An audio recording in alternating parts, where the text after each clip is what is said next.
ವಿದ್ಯಾರ್ಥಿಗಳೇ, ಈ ದಿನದ ಆನ್ಲೈನ್ ತರಗತಿಗೆ ಸ್ವಾಗತ.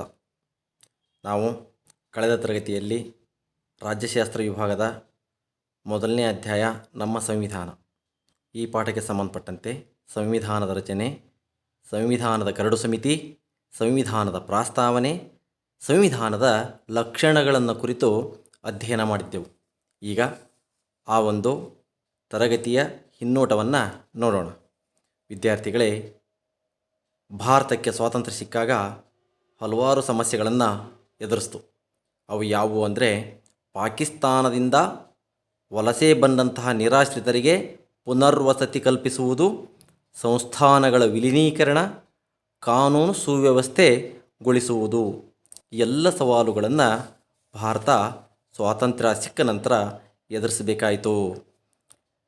ಸಂವಿಧಾನ ರಚನಾ ಸಭೆಯ ಮೊದಲ ಅಧಿವೇಶನ ನಡೆದದ್ದು ಡಿಸೆಂಬರ್ 9, 1946ರಂದು.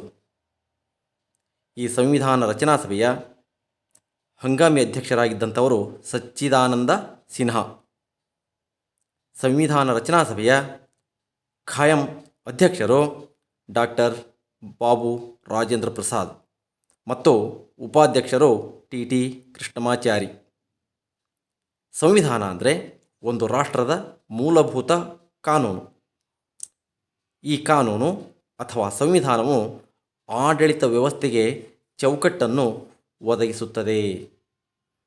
ಸಂವಿಧಾನದ ಪ್ರಸ್ತಾವನೆ ಅಥವಾ ಪೂರ್ವಪೀಠಿಕೆ ಅಂದರೆ ಸಂವಿಧಾನದ ರೂಪುರೇಷೆ, ಮೌಲ್ಯ, ಸಿದ್ಧಾಂತ ಮತ್ತು ಉದ್ದೇಶಗಳನ್ನು ಒಳಗೊಂಡಂತಹ ಒಂದು ಅಧ್ಯಾಯವನ್ನೇ ನಾವು ಸಂವಿಧಾನದ ಪ್ರಸ್ತಾವನೆ ಎಂದು ನಾವು ಕರೆಯುತ್ತೇವೆ. ಇನ್ನು ಸಂವಿಧಾನದ ಪ್ರಮುಖ ಲಕ್ಷಣಗಳು ಯಾವುವು ಅಂದರೆ, ಲಿಖಿತ ಮತ್ತು ಬೃಹತ್ ಸಂವಿಧಾನ, ಭಾಗಶಃ ನಮ್ಯ ಮತ್ತು ಭಾಗಶಃ ಅನಮ್ಯ ಸಂವಿಧಾನ, ಸಂಸದೀಯ ಸರ್ಕಾರ ಪದ್ಧತಿ, ಗಣತಂತ್ರ ವ್ಯವಸ್ಥೆ, ಸಂಯುಕ್ತ ಪದ್ಧತಿ, ಮೂಲಭೂತ ಹಕ್ಕುಗಳು, ಮೂಲಭೂತ ಕರ್ತವ್ಯಗಳು, ರಾಜ್ಯ ನಿರ್ದೇಶಕ ತತ್ವಗಳು, ಸ್ವತಂತ್ರ ಮತ್ತು ಏಕೀಕೃತ ನ್ಯಾಯಾಂಗ ವ್ಯವಸ್ಥೆ, ಏಕಪೌರತ್ವ, ವಯಸ್ಕ ಮತದಾನ ಪದ್ಧತಿ, ದ್ವಿಸದನ ಶಾಸಕಾಂಗ ಮತ್ತು ಪಕ್ಷ ಪದ್ಧತಿ ಇವೆಲ್ಲವೂ ಸಹ ನಮ್ಮ ಸಂವಿಧಾನದ ಪ್ರಮುಖವಾದಂತಹ ಲಕ್ಷಣಗಳು. ವಿದ್ಯಾರ್ಥಿಗಳೇ, ಭಾರತವು ಒಂದು ಗಣರಾಜ್ಯ. ಹೇಗೆ ಭಾರತ ಗಣರಾಜ್ಯ? ಏಕೆ ಅಂದರೆ, ನಮ್ಮ ದೇಶದ ಮುಖ್ಯಸ್ಥರನ್ನು ಅಥವಾ ರಾಷ್ಟ್ರಪತಿಗಳನ್ನು ಚುನಾವಣೆಯ ಮೂಲಕ ಆಯ್ಕೆ ಮಾಡುವುದರಿಂದಾಗಿ ಭಾರತವು ಒಂದು ಗಣರಾಜ್ಯ. ಜಾತ್ಯತೀತ ರಾಷ್ಟ್ರ ಅಂದ್ರೇನು? ಯಾವುದೇ ಒಂದು ರಾಷ್ಟ್ರವು ಯಾವುದೇ ಮತವನ್ನು ರಾಷ್ಟ್ರೀಯ ಮತವನ್ನಾಗಿ ಅಂಗೀಕರಿಸದೆ ತನ್ನ ರಾಷ್ಟ್ರದಲ್ಲಿರುವಂಥ ಪ್ರಜೆಗಳಿಗೆ ಬೇಕಾದಂಥ ಮತವನ್ನು ಆಚರಿಸುವ, ಅನುಸರಿಸುವ ಸ್ವಾತಂತ್ರ್ಯವನ್ನು ನೀಡಿದ್ದರೆ ಅದನ್ನು ಜಾತ್ಯತೀತ ರಾಷ್ಟ್ರ ಎಂದು ಕರೆಯುತ್ತಾರೆ. ಸಾರ್ವಭೌಮ ರಾಷ್ಟ್ರ ಅಂದ್ರೇನು? ಸಾರ್ವಭೌಮ ರಾಷ್ಟ್ರ ಅಂದರೆ ಯಾವುದೇ ಒಂದು ರಾಷ್ಟ್ರ ಆಂತರಿಕವಾಗಿ ಮತ್ತು ಬಾಹ್ಯವಾಗಿ ಮತ್ತೊಬ್ಬರ ಅಧೀನದಲ್ಲಿರದೆ ಸ್ವತಂತ್ರವಾಗಿರುವಂಥದ್ದನ್ನು ನಾವು ಸಾರ್ವಭೌಮ ರಾಷ್ಟ್ರ ಎಂದು ಕರೆಯುತ್ತೇವೆ. ವಯಸ್ಕ ಮತದಾನ ಪದ್ಧತಿ ಎಂದರೇನು? ಯಾವುದೇ ರಾಷ್ಟ್ರ ತನ್ನ ರಾಷ್ಟ್ರದ ವಯಸ್ಕ ಪ್ರಜೆಗಳಿಗೆ ಮತವನ್ನು ಚಲಾಯಿಸುವ ಹಕ್ಕನ್ನು ನೀಡಿದರೆ ಅದನ್ನು ವಯಸ್ಕ ಮತದಾನ ಪದ್ಧತಿ ಎಂದು ಕರೆಯುತ್ತಾರೆ. ಭಾರತದಲ್ಲಿ 18 ವರ್ಷ ತುಂಬಿದಂಥ ಎಲ್ಲ ಪ್ರಜೆಗಳಿಗೂ ಮತವನ್ನು ನೀಡುವಂತಹ ಹಕ್ಕನ್ನು ನೀಡಲಾಗಿದೆ. ಇದನ್ನೇ ನಾವು ವಯಸ್ಕ ಮತದಾನ ಪದ್ಧತಿ ಎಂದು ಕರೆಯುತ್ತೇವೆ. ವಿದ್ಯಾರ್ಥಿಗಳೇ, ಇಂದು ನಾವು ಮುಂದುವರೆದು ನಮ್ಮ ಸಂವಿಧಾನ ಪಾಠದ ಮೂಲಭೂತ ಹಕ್ಕುಗಳು, ಕರ್ತವ್ಯಗಳು ಮತ್ತು ರಾಜ್ಯ ನಿರ್ದೇಶಕ ತತ್ವಗಳ ಬಗ್ಗೆ ಅಧ್ಯಯನವನ್ನು ಮಾಡೋಣ. ವಿದ್ಯಾರ್ಥಿಗಳೇ, ನಮ್ಮ ಸಂವಿಧಾನವು ನಮಗೆ ಹಲವು ರೀತಿಯ ಹಕ್ಕುಗಳನ್ನು ನೀಡಿದೆ. ಹಕ್ಕುಗಳನ್ನು ಪಡೆಯುವವರು ಕರ್ತವ್ಯಗಳ ಪ್ರಜ್ಞೆಯನ್ನು ಸಹ ಹೊಂದಿರಬೇಕು. ವ್ಯಕ್ತಿಯು ತನ್ನ ಕರ್ತವ್ಯಗಳನ್ನು ತಾನಾಗಿ ಅರಿತು ಅವುಗಳನ್ನು ನೆರವೇರಿಸಿದರೆ ಮಾತ್ರ ರಾಷ್ಟ್ರದ ಏಳಿಗೆ ಸಾಧ್ಯ. ವ್ಯಕ್ತಿಯ ವ್ಯಕ್ತಿತ್ವದ ವಿಕಸನಕ್ಕೆ ಅಗತ್ಯವಾದ ಸಾಮಾಜಿಕ ಮತ್ತು ರಾಜಕೀಯ ವಾತಾವರಣವನ್ನೇ ಮೂಲಭೂತ ಹಕ್ಕುಗಳು ಎಂದು ಕರೆಯುತ್ತೇವೆ. ವಿದ್ಯಾರ್ಥಿಗಳೇ, ಇಂದು ನಾವು ನಮ್ಮ ಸಂವಿಧಾನ ಈ ಒಂದು ಪಾಠದ ಮುಂದುವರಿದ ಭಾಗದ ಬಗ್ಗೆ ನೋಡೋಣ. ಈ ಒಂದು ಭಾಗದಲ್ಲಿ ಮೂಲಭೂತ ಹಕ್ಕುಗಳು, ಮೂಲಭೂತ ಕರ್ತವ್ಯಗಳು, ರಾಜ್ಯ ನಿರ್ದೇಶಕ ತತ್ವಗಳ ಬಗ್ಗೆ ತಿಳಿದುಕೊಳ್ಳೋಣ. ಈಗ ಮೊದಲನೇದಾಗಿ ಮೂಲಭೂತ ಹಕ್ಕುಗಳು ಮತ್ತು ಕರ್ತವ್ಯಗಳು. ವ್ಯಕ್ತಿಯ ವ್ಯಕ್ತಿತ್ವದ ವಿಕಸನಕ್ಕೆ ಅಗತ್ಯವಾದ ಸಾಮಾಜಿಕ ಮತ್ತು ರಾಜಕೀಯ ವಾತಾವರಣವನ್ನು ಕಲ್ಪಿಸುವಂತಹ ಹಕ್ಕುಗಳನ್ನೇ ನಾವು ಮೂಲಭೂತ ಹಕ್ಕುಗಳು ಎಂದು ಕರೆಯುತ್ತೇವೆ. ಸಮಾಜದಲ್ಲಿ ಮನುಷ್ಯನು ನಾಗರಿಕ ಜೀವನ ನಡೆಸಲು ಮೂಲಭೂತ ಹಕ್ಕುಗಳು ಅತಿ ಅವಶ್ಯಕ. ಈ ಹಕ್ಕುಗಳು ಪ್ರಜಾಪ್ರಭುತ್ವದ ಯಶಸ್ಸಿಗೆ ಅಗತ್ಯವಾದಂಥವುಗಳು. ನಮ್ಮ ಸಂವಿಧಾನದ 3ನೇ ಭಾಗದಲ್ಲಿ 7 ಮೂಲಭೂತ ಹಕ್ಕುಗಳನ್ನು ಅಳವಡಿಸಲಾಗಿತ್ತು. ಆದರೆ ಸಂವಿಧಾನದ 44ನೇ ತಿದ್ದುಪಡಿಯಿಂದಾಗಿ ಆಸ್ತಿ ಹಕ್ಕನ್ನು ರದ್ದುಗೊಳಿಸಲಾಗಿದೆ. ಪ್ರಸ್ತುತ 6 ಮೂಲಭೂತ ಹಕ್ಕುಗಳು ಇವೆ. ನಮ್ಮ ಸಂವಿಧಾನದ 3ನೇ ಭಾಗದ 12ರಿಂದ 35ನೇವರೆಗಿನ ವಿಧಿಗಳು ಭಾರತದ ಪೌರರಿಗೆ ಮೂಲಭೂತ ಹಕ್ಕುಗಳ ಬಗ್ಗೆ ತಿಳಿಸುತ್ತವೆ. ಆ ಮೂಲಭೂತ ಹಕ್ಕುಗಳು ಯಾವುವು ಅಂದರೆ ಸಮಾನತೆಯ ಹಕ್ಕು, ಸ್ವಾತಂತ್ರ್ಯದ ಹಕ್ಕು, ಶೋಷಣೆಯ ವಿರುದ್ಧದ ಹಕ್ಕು, ಧಾರ್ಮಿಕ ಸ್ವಾತಂತ್ರ್ಯದ ಹಕ್ಕು, ಸಾಂಸ್ಕೃತಿಕ ಮತ್ತು ವಿದ್ಯಾಭ್ಯಾಸದ ಹಕ್ಕು, ಸಂವಿಧಾನದ ಪರಿಹಾರದ ಹಕ್ಕು. ಹೀಗೆ 6 ಮೂಲಭೂತ ಹಕ್ಕುಗಳನ್ನು ನಮ್ಮ ಸಂವಿಧಾನ ನಮಗೆ ನೀಡಿದೆ. ಈ ಮೂಲಭೂತ ಹಕ್ಕುಗಳಿಗೆ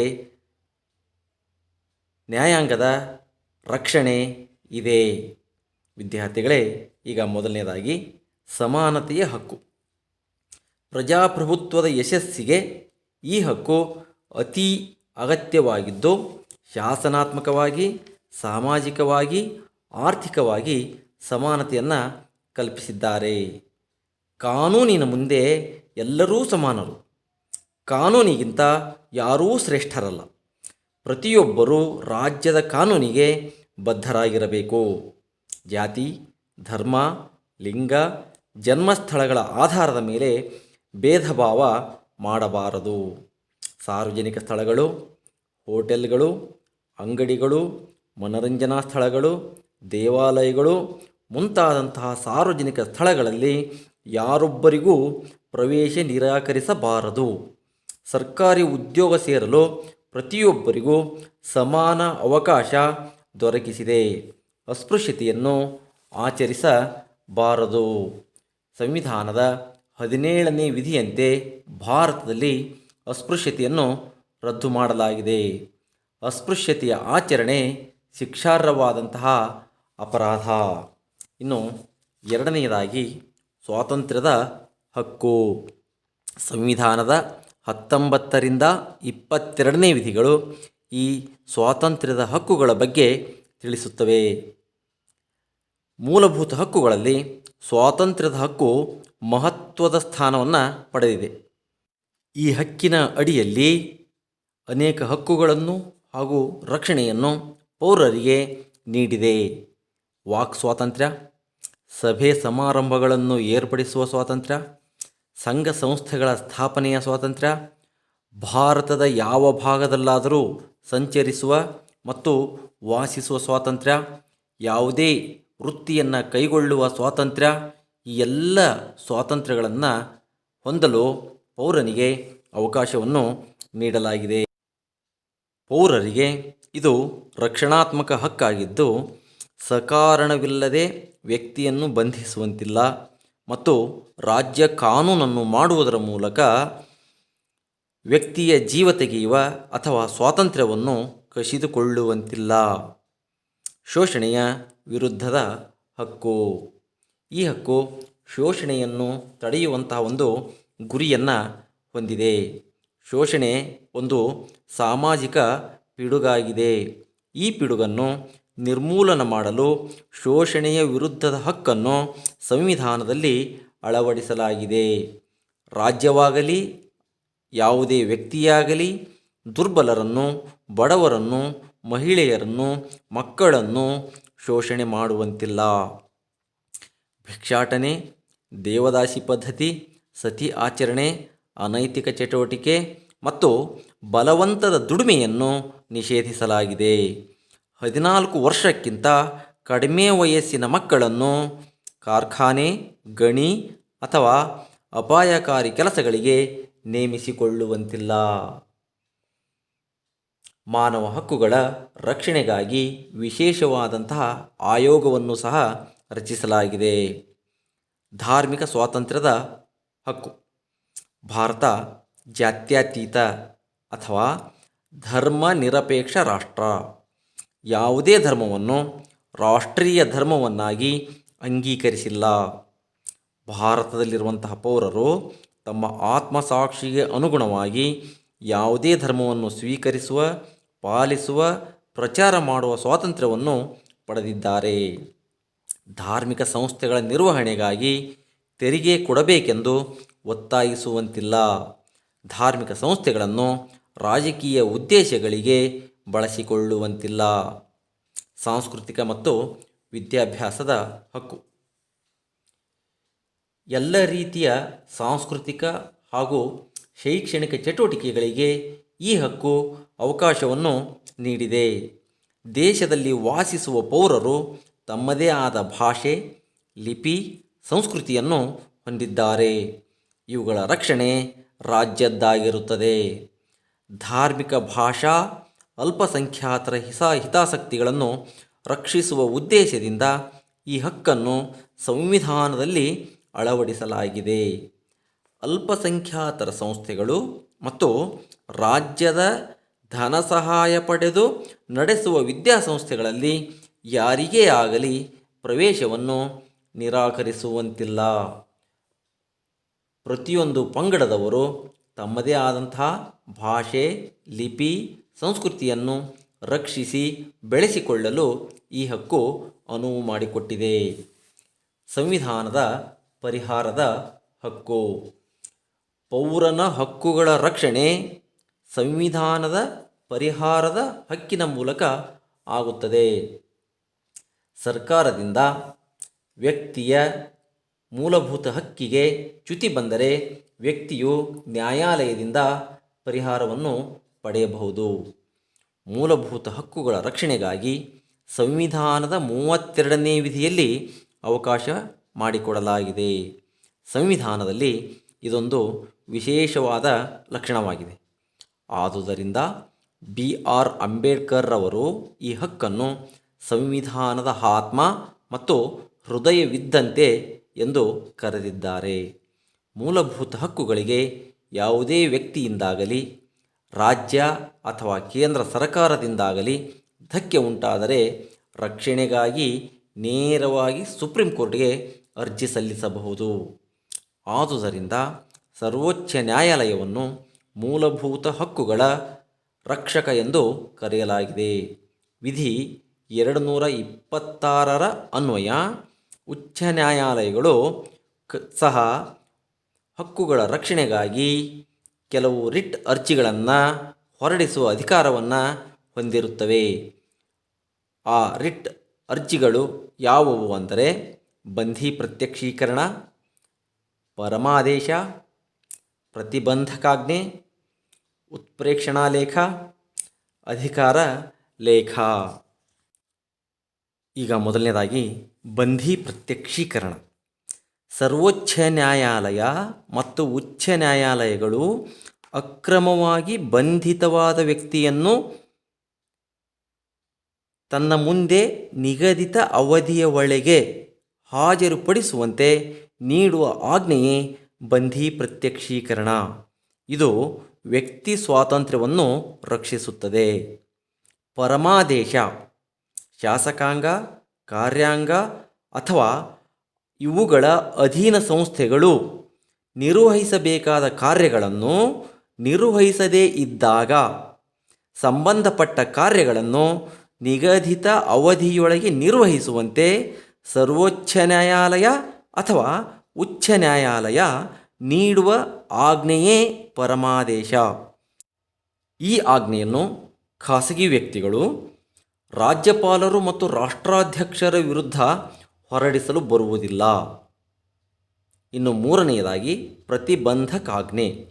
ಅಧೀನ ನ್ಯಾಯಾಲಯಗಳು ತಮ್ಮ ಅಧಿಕಾರ ವ್ಯಾಪ್ತಿಯನ್ನು ಮೀರಿ ಅಥವಾ ನೈಸರ್ಗಿಕ ನಿಯಮಗಳಿಗೆ ವಿರುದ್ಧವಾಗಿ ತೀರ್ಪನ್ನು ನೀಡಿದಾಗ ಉನ್ನತ ನ್ಯಾಯಾಲಯ ಅಂತಹ ತೀರ್ಪನ್ನು ತಕ್ಷಣ ಸ್ಥಗಿತಗೊಳಿಸುವಂತೆ ನೀಡುವ ಆಜ್ಞೆಯೇ ಪ್ರತಿಬಂಧಕಾಜ್ಞೆ. ಈ ಆಜ್ಞೆಯನ್ನು ಉನ್ನತ ನ್ಯಾಯಾಲಯ ಅಧೀನ ನ್ಯಾಯಾಲಯಗಳ ವಿರುದ್ಧ ಮಾತ್ರ ಹೊರಡಿಸಬಹುದಾಗಿದೆ. ಉತ್ಪ್ರೇಕ್ಷಣಾ ಲೇಖ ಅಥವಾ ಸರ್ಶಿಯೋರರಿ. ಅಧೀನ ನ್ಯಾಯಾಲಯಗಳು ತಮ್ಮ ಅಧಿಕಾರ ವ್ಯಾಪ್ತಿಯನ್ನು ಮೀರಿ ಅಥವಾ ನೈಸರ್ಗಿಕ ನಿಯಮಗಳಿಗೆ ವಿರುದ್ಧವಾಗಿ ತೀರ್ಪು ನೀಡಿದಾಗ ಉನ್ನತ ನ್ಯಾಯಾಲಯ ತೀರ್ಪಿಗೆ ಸಂಬಂಧಪಟ್ಟ ದಾಖಲೆಗಳನ್ನು ತನಗೆ ನೀಡುವಂತೆ ಆಜ್ಞೆ ಮಾಡುವುದೇ ಉತ್ಪ್ರೇಕ್ಷಣಾ ಲೇಖ. ಕೊನೆಯದಾಗಿ ಅಧಿಕಾರ ಲೇಖ ಅಥವಾ ಕೋ ವಾರಂಟ್. ಸರಿಯಾದ ವ್ಯಕ್ತಿ ಸರಿಯಾದ ಸಾರ್ವಜನಿಕ ಸ್ಥಾನವನ್ನು ಹೊಂದುವಂತೆ ಉನ್ನತ ನ್ಯಾಯಾಲಯ ನೀಡುವ ಆಜ್ಞೆಯೇ ಅಧಿಕಾರ ಲೇಖ. ಅಕ್ರಮವಾಗಿ ಸಾರ್ವಜನಿಕ ಸ್ಥಾನಗಳನ್ನು ಹೊಂದುವುದರ ವಿರುದ್ಧ ಉನ್ನತ ನ್ಯಾಯಾಲಯ ಈ ಆಜ್ಞೆಯನ್ನು ಹೊರಡಿಸುತ್ತದೆ. ಇನ್ನು ಸಾರ್ವಜನಿಕ ಹಿತಾಸಕ್ತಿ ಮೊಕದ್ದಮೆಗಳು. ಸಾಮಾಜಿಕವಾಗಿ ನಷ್ಟವಾಗಿರುವ ಹಕ್ಕುಗಳ ರಕ್ಷಣೆಗಾಗಿ ಅಥವಾ ಸಾರ್ವಜನಿಕ ಹಿತಾಸಕ್ತಿ ರಕ್ಷಿಸುವುದಕ್ಕಾಗಿ ಸಾರ್ವಜನಿಕ ಹಿತಾಸಕ್ತಿ ಮೊಕದ್ದಮೆಗಳನ್ನು ಹೂಡಲಾಗುತ್ತದೆ. ಶಾಸನೀಯ ಹಕ್ಕುಗಳು, ಜೀವನಾವಶ್ಯಕತೆಗಳನ್ನು ಪಡೆಯುವ ಹಕ್ಕು, ಪರಿಸರ ಮಾಲಿನ್ಯದಿಂದ ಜೀವರಕ್ಷಣೆಯ ಹಕ್ಕು, ಗೌರವಯುತ ಜೀವನದ ಹಕ್ಕು ಮುಂತಾದವುಗಳಿಗೆ ಸಂಬಂಧಿಸಿದಂತೆ ಈ ಮೊಕದ್ದಮೆಗಳನ್ನು ಹೂಡಬಹುದಾಗಿದೆ. ಸಂಘ ಸಂಸ್ಥೆಗಳು, ವ್ಯಕ್ತಿಗಳು ಸಾಮಾನ್ಯವಾಗಿ ಈ ನ್ಯಾಯಾಲಯದಲ್ಲಿ ಮೊಕದ್ದಮೆಯನ್ನು ಹೂಡಬಹುದಾಗಿದೆ.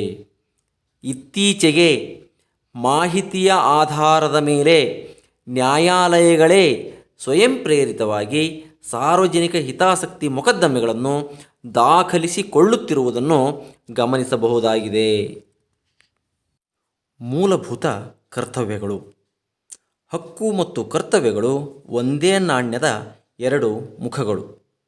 ಭಾರತದ ಸಂವಿಧಾನವು ನಮಗೆ ಹಲವು ರೀತಿಯ ಹಕ್ಕುಗಳನ್ನು ನೀಡಿದೆ. ಹಕ್ಕುಗಳನ್ನು ಪಡೆಯುವವರು ಕರ್ತವ್ಯಗಳ ಪ್ರಜ್ಞೆಯನ್ನು ಹೊಂದಿರಬೇಕು. ವ್ಯಕ್ತಿಯು ತನ್ನ ಕರ್ತವ್ಯಗಳನ್ನು ತಾನಾಗಿ ಅರಿತು ಅವುಗಳನ್ನು ನೆರವೇರಿಸಿದರೆ ಮಾತ್ರ ರಾಷ್ಟ್ರದ ಏಳಿಗೆ ಸಾಧ್ಯ. ಪ್ರತಿ ಹಕ್ಕಿಗೂ ಅನ್ವಯಿಸುವಂತೆ ಪೌರರು ರಾಷ್ಟ್ರಕ್ಕೆ ಮತ್ತು ಸಮಾಜಕ್ಕೆ ಸಲ್ಲಿಸಬೇಕಾದ ಕರ್ತವ್ಯಗಳೇ ಮೂಲಭೂತ ಕರ್ತವ್ಯಗಳು. ಕರ್ತವ್ಯರಹಿತ ಹಕ್ಕಿಗೆ ಪ್ರಾಮುಖ್ಯತೆಯಾಗಲಿ ಮೌಲ್ಯವಾಗಲಿ ಇರುವುದಿಲ್ಲ.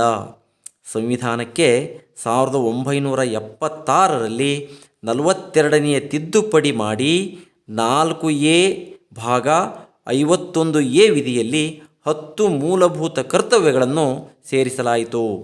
2002ರಲ್ಲಿ 86ನೇ ಸಂವಿಧಾನದ ತಿದ್ದುಪಡಿಯಂತೆ 11ನೇ ಮೂಲಭೂತ ಕರ್ತವ್ಯವನ್ನು ಸೇರಿಸಲಾಗಿದೆ.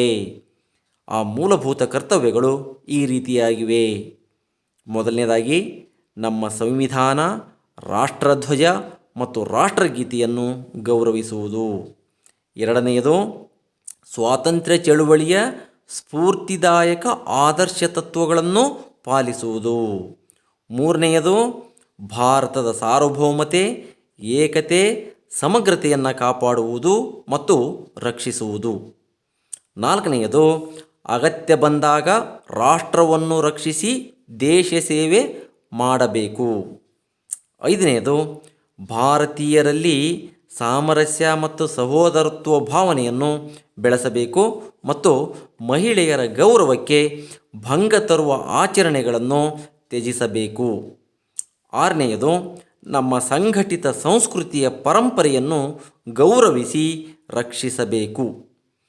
ಏಳನೆಯದು ಅರಣ್ಯಗಳು, ಸರೋವರಗಳು, ನದಿಗಳು ಮತ್ತು ವನ್ಯ ಮೃಗಗಳು ಸೇರಿದಂತೆ ಪ್ರಕೃತಿ ಮತ್ತು ಪರಿಸರವನ್ನು ರಕ್ಷಿಸಿ ಅಭಿವೃದ್ಧಿಪಡಿಸಬೇಕು ಹಾಗೂ ಜೀವಂತ ಪ್ರಾಣಿಗಳಿಗೆ ಅನುಕಂಪ ತೋರಿಸಬೇಕು.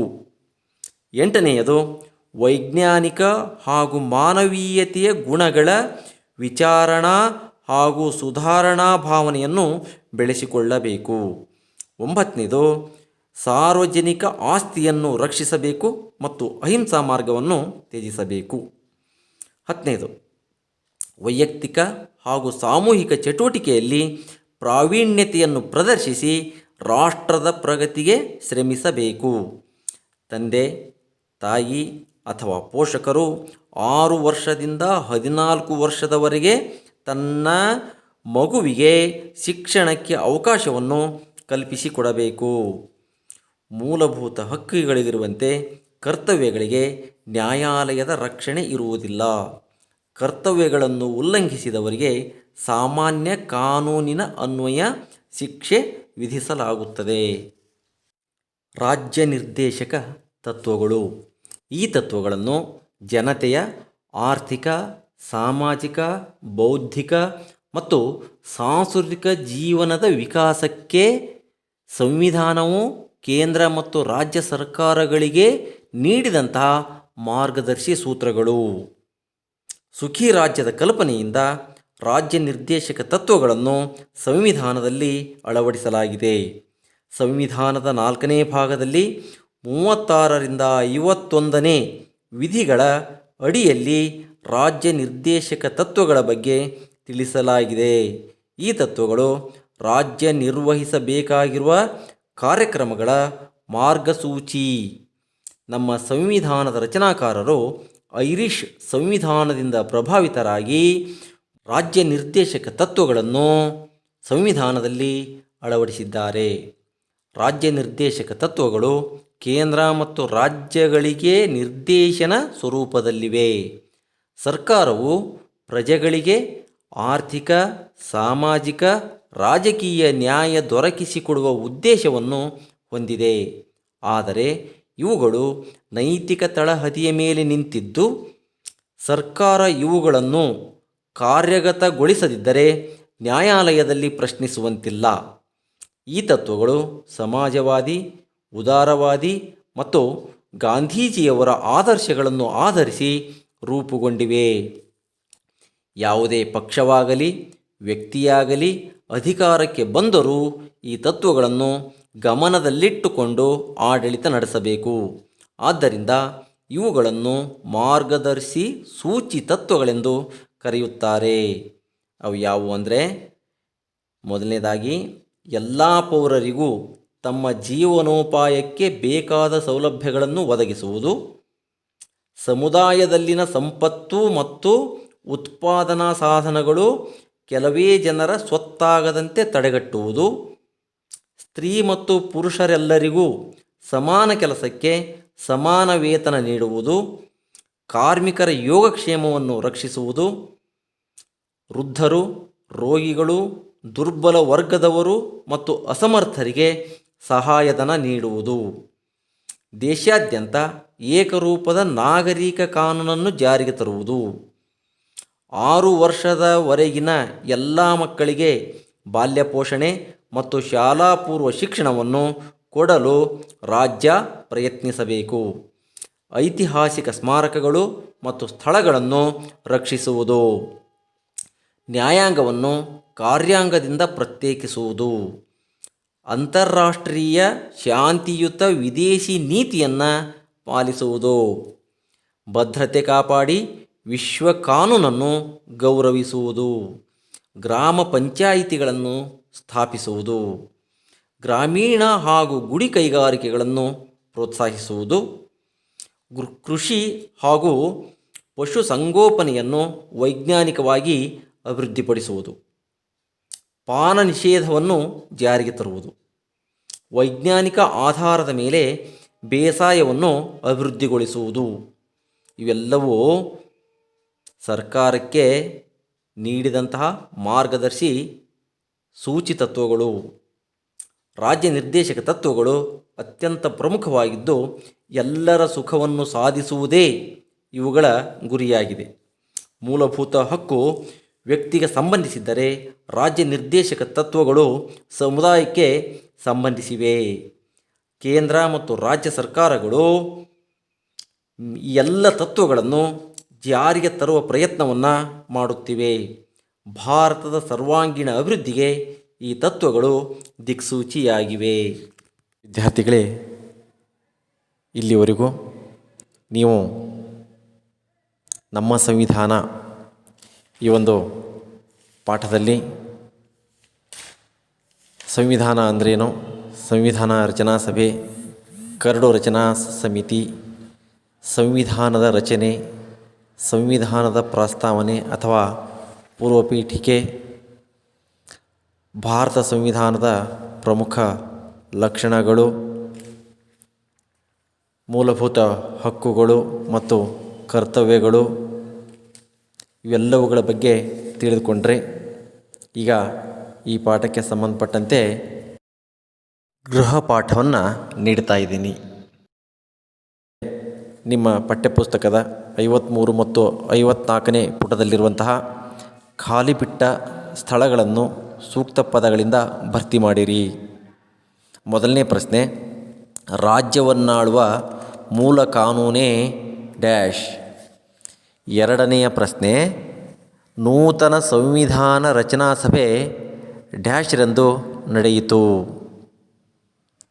ಮೂರನೆಯ ಪ್ರಶ್ನೆ, ಸಂವಿಧಾನ ಕರಡು ಸಮಿತಿಯ ಅಧ್ಯಕ್ಷತೆಯನ್ನು ವಹಿಸಿದ್ದವರು ಡ್ಯಾಶ್. ನಾಲ್ಕನೆಯ ಪ್ರಶ್ನೆ, ನಮ್ಮ ಸಂವಿಧಾನವು ಡ್ಯಾಶ್ ಸರ್ಕಾರ ಪದ್ಧತಿಯನ್ನು ಹೊಂದಿದೆ. ಐದನೇ ಪ್ರಶ್ನೆ, ಜನರಿಗೆ ಪರಮಾಧಿಕಾರ ಇರುವ ರಾಜ್ಯವನ್ನು ಡ್ಯಾಶ್ ಎಂದು ಕರೆಯಲಾಗಿದೆ. ಆರನೇದು, ನಮ್ಮ ಸಂವಿಧಾನವು ಪ್ರಜೆಗಳಿಗೆ ಡ್ಯಾಶ್ ಪೌರತ್ವಕ್ಕೆ ಅವಕಾಶ ಮಾಡಿಕೊಟ್ಟಿದೆ. ಏಳನೇದು, ಸಂವಿಧಾನದ ಪರಿಹಾರದ ಹಕ್ಕನ್ನು ಡ್ಯಾಶ್ ನೇ ವಿಧಿಯಲ್ಲಿ ಅಳವಡಿಸಲಾಗಿದೆ. ಎಂಟನೇ ಪ್ರಶ್ನೆ, ರಾಜ್ಯ ನಿರ್ದೇಶಕ ತತ್ವಗಳನ್ನು ಡ್ಯಾಶ್ ದೇಶದ ಸಂವಿಧಾನದಿಂದ ಪಡೆಯಲಾಗಿದೆ. ಇನ್ನು ಈ ಪ್ರಶ್ನೆಗಳಿಗೆ ಉತ್ತರಿಸಿ. ನೂತನ ಸಂವಿಧಾನ ರಚನಾ ಸಭೆಯ ಅಧ್ಯಕ್ಷರು ಯಾರು? ಎರಡನೇ ಪ್ರಶ್ನೆ, ಸಂವಿಧಾನ ಜಾರಿಗೆ ಬಂದದ್ದು ಯಾವಾಗ?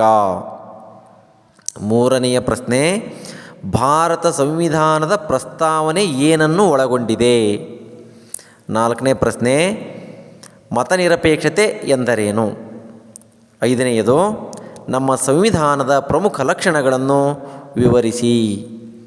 ಆರನೇ ಪ್ರಶ್ನೆ, ಸಂವಿಧಾನದಲ್ಲಿ ಅಳವಡಿಸಿರುವ ಮೂಲಭೂತ ಹಕ್ಕುಗಳು ಯಾವುವು?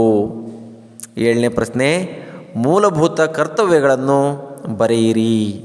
ಪ್ರಶ್ನೆ 8, ರಾಜ್ಯ ನಿರ್ದೇಶಕ ತತ್ವಗಳು ಯಾವುವು? ವಿದ್ಯಾರ್ಥಿಗಳೇ, ಈ ಎಲ್ಲ ಪ್ರಶ್ನೆಗಳಿಗೆ ಉತ್ತರಗಳನ್ನು ಬರೆದುಕೊಂಡು ನಿಮ್ಮ ಶಿಕ್ಷಕರಿಗೆ ತೋರಿಸಿ. ಇನ್ನು ಚಟುವಟಿಕೆ, ಸಂವಿಧಾನ ರಚನಾ ಸಭೆಯಲ್ಲಿ ಭಾಗವಹಿಸಿದ್ದಂತಹ ಪ್ರಮುಖ ಧುರೀಣರ ಚಿತ್ರ ಮತ್ತು ವಿಷಯಗಳನ್ನು ಸಂಗ್ರಹಿಸಿ.